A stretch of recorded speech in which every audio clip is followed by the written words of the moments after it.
3%. That's the small number that ignited a trade firestorm, exposing the complete emptiness of Donald Trump. With just a 3% tax on digital revenue, Canada threatened to pull $2 billion out of the pockets of U.S. tech giants, only to be met with a rant. Stupid. Make no mistake, Canada didn't start this. The 3% digital services tax was a necessary response after enduring Trump's ridiculous tariffs on steel and aluminum. It was Canada's counterpunch directly targeting America's prize tech giants, Trump's cherished darlings. Even though Canada later officially canceled the plan, the real damage to America had already been done, and just the mere threat of this tax revealed the truth about the so-called master negotiator. He panicked, fumbled, and reacted like a cornered animal rather than a skilled diplomat. Earlier, after Canada decided to implement the digital services tax, Trump quickly fired back with shocking remarks. It's not going to work out well for Canada. They were foolish to do it. This isn't the language of a leader. It's the tone of someone with a poor vocabulary resorting to insults. Stupid.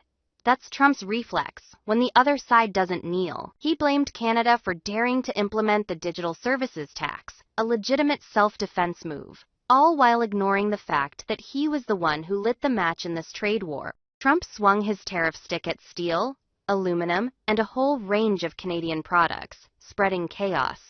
Canada is now the largest supplier of aluminum and steel to the U.S. Starting in June, the U.S. raised tariffs on aluminum and steel imports to 50%. But when Canada retaliated with a reasonable and fitting digital services tax, Trump called them stupid. This is cowardice disguised as anger, a tantrum from someone who can't accept defeat.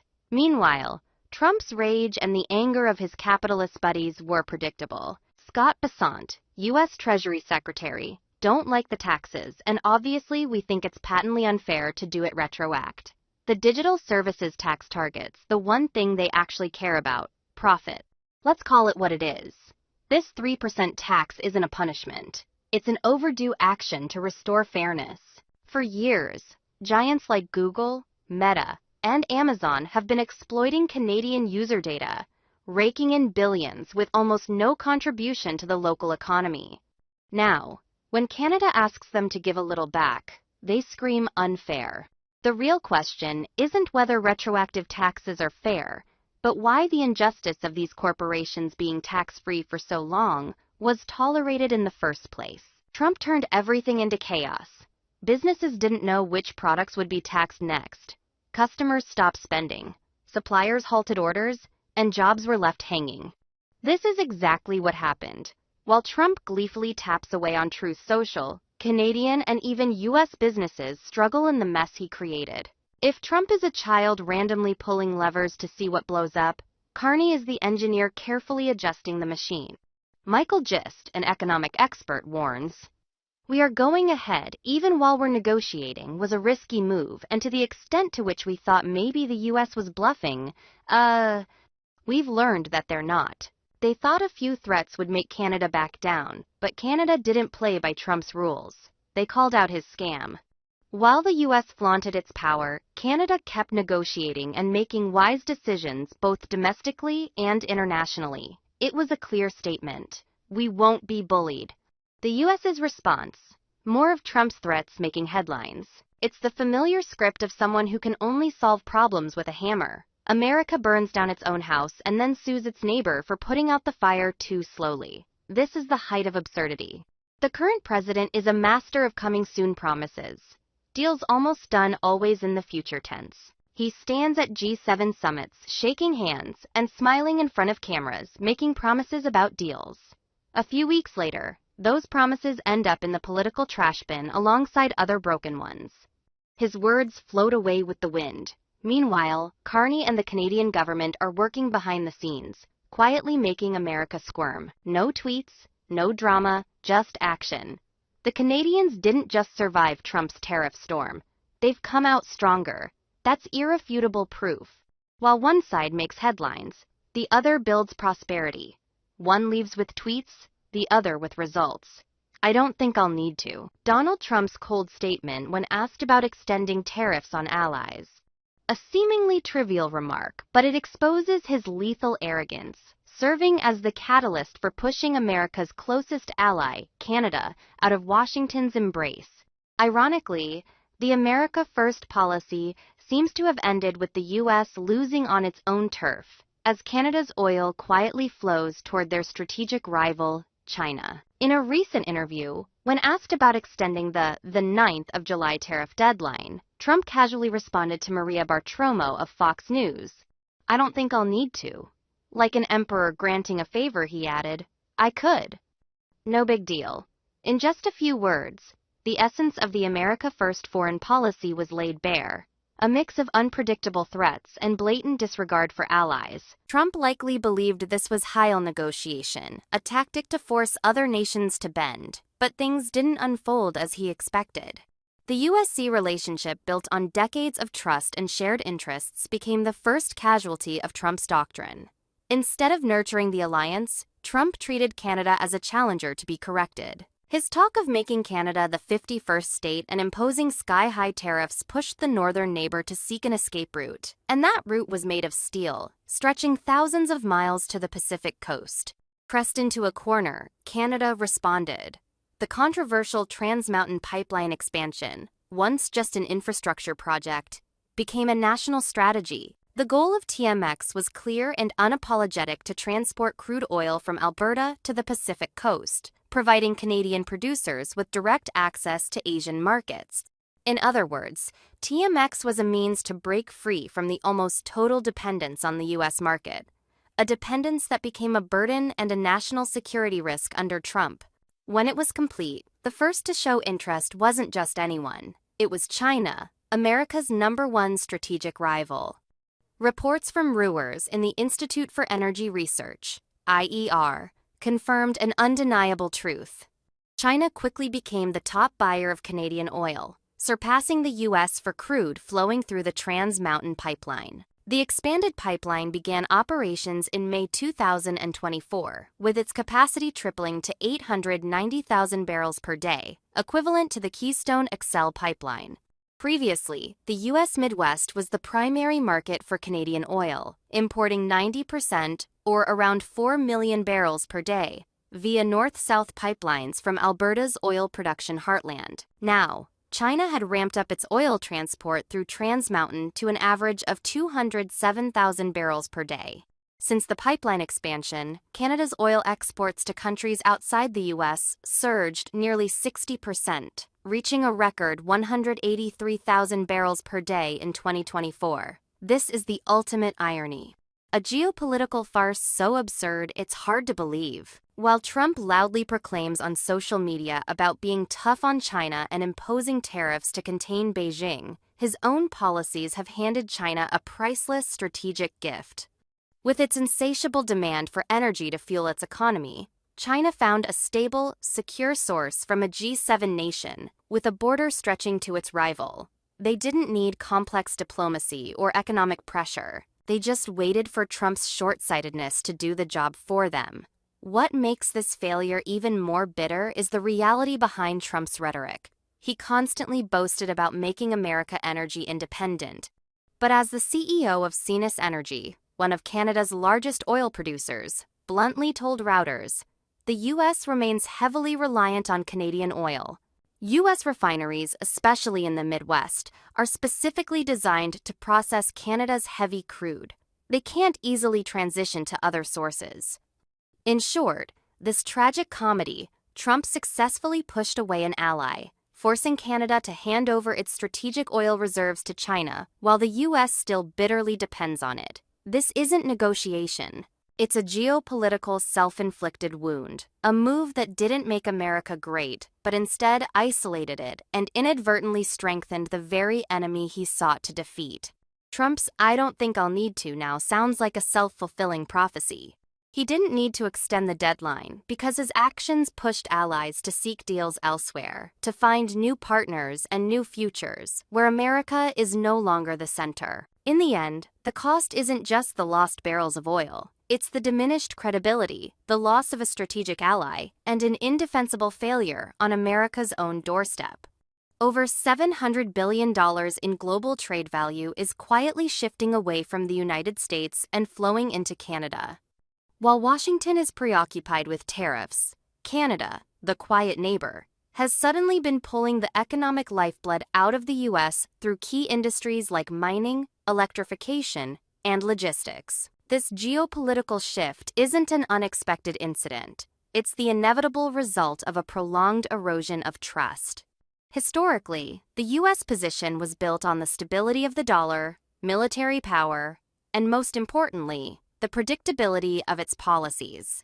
However, in recent years, trade wars initiated by Washington, sudden tariff changes, and internal political instability have severely shaken America's position on the global stage. Global corporations and governments who dislike uncertainty began seeking alternatives to mitigate risk.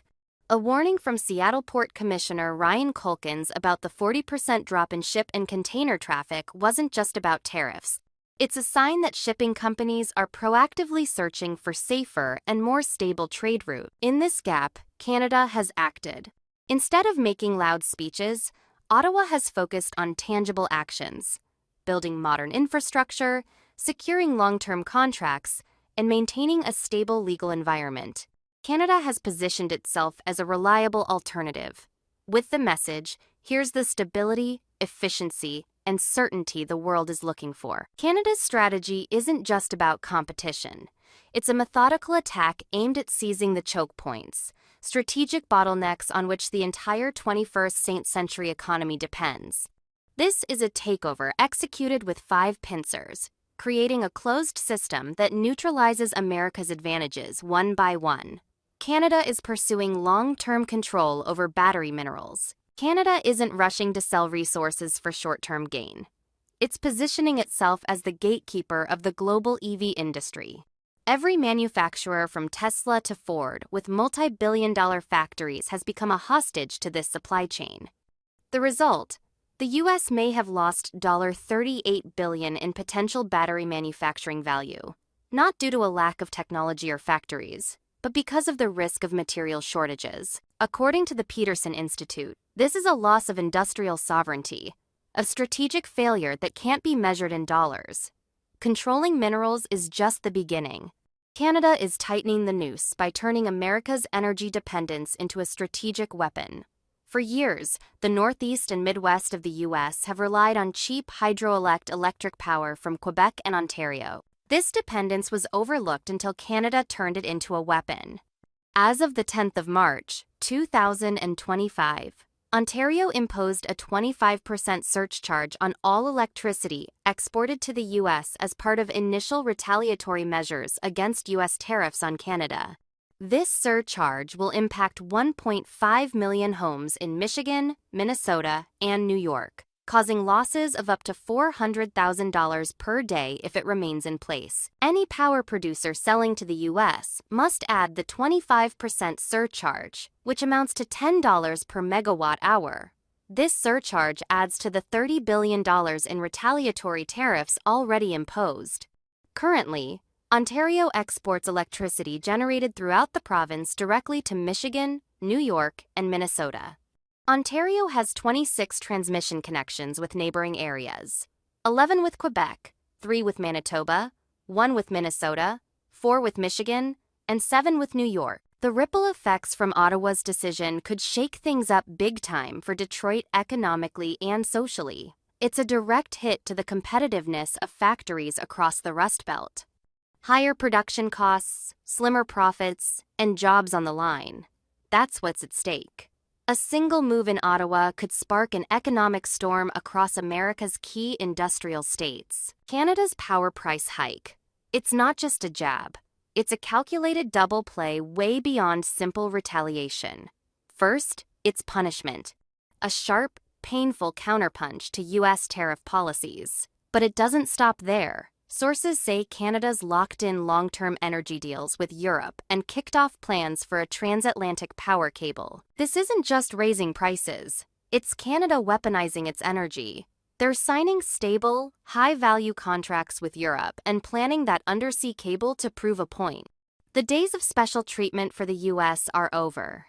Canada's energy is now headed to whoever pays top dollar and offers the most stability in the AI race. Canada's pulling ahead, raking in capital and talent, with a jaw-dropping 31% spike in AI investment, compared to the US's measly 6%. Take TELUS, for example. They're pouring 70 billion CAD into projects through 2029, with 1.7 billion earmarked for AI and data centers. Canada's building a rock-solid ecosystem with three things the US is sorely missing: legal stability through data agreements with the EU, immigration policies that welcome top talent, and cutting-edge infrastructure. Meanwhile, America's polarized politics and flip-flopping policies are scaring off investors and experts who don't want the risk.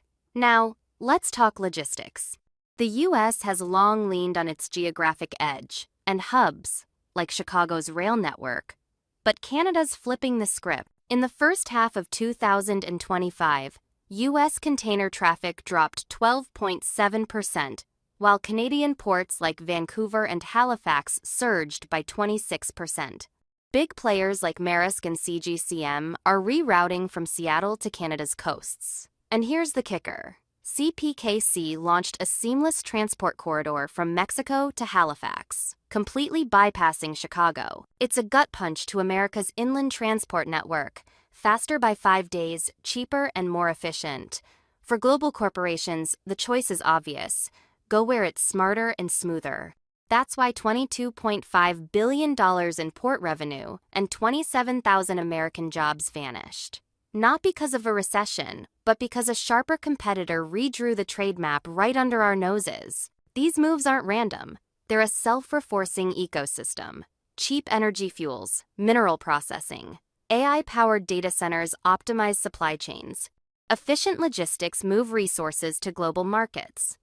And it's all backed by a stable political environment that keeps pulling in more capital and talent. This is a masterclass in controlling the value chain from start to finish. From raw materials in the ground to finished products on shelves in Tokyo. It's left America isolated and scrambling right in our own backyard.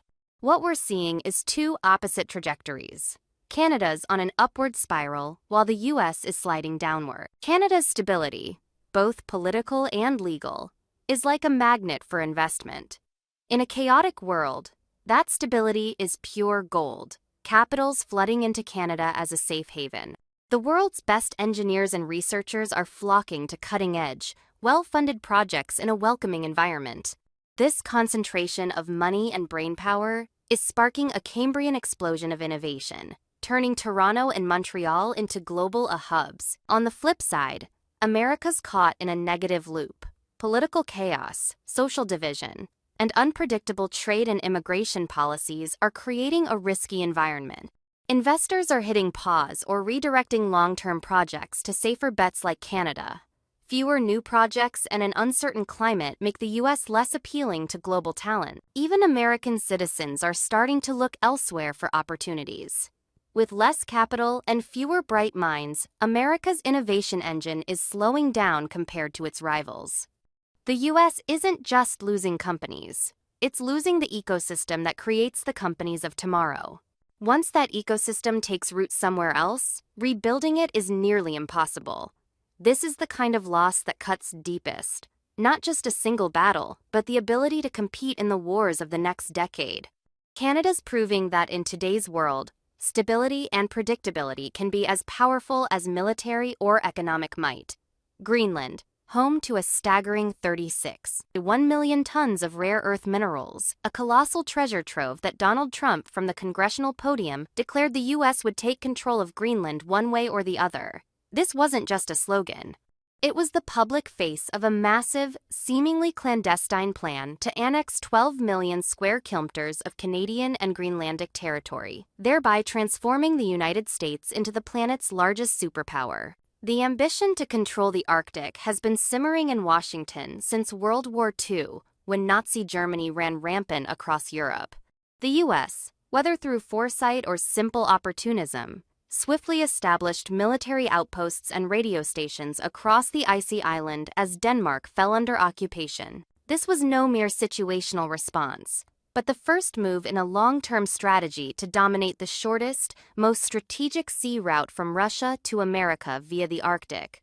Today, as the Russian Bear and the Chinese Dragon increasingly bolster their military presence in this frigid expanse, America's Arctic dream, particularly under Trump, has become all the more fierce. From the congressional podium, Trump didn't hesitate to declare he would take control of Greenland one way or the other. A statement that was quintessentially Trump, uncompromising and perhaps a tad undiplomatic. Imagine if the US successfully swallowed whole both Canada and Greenland. Its landmass would double to a staggering 22 million square km, surpassing even Russia and leaving China far behind.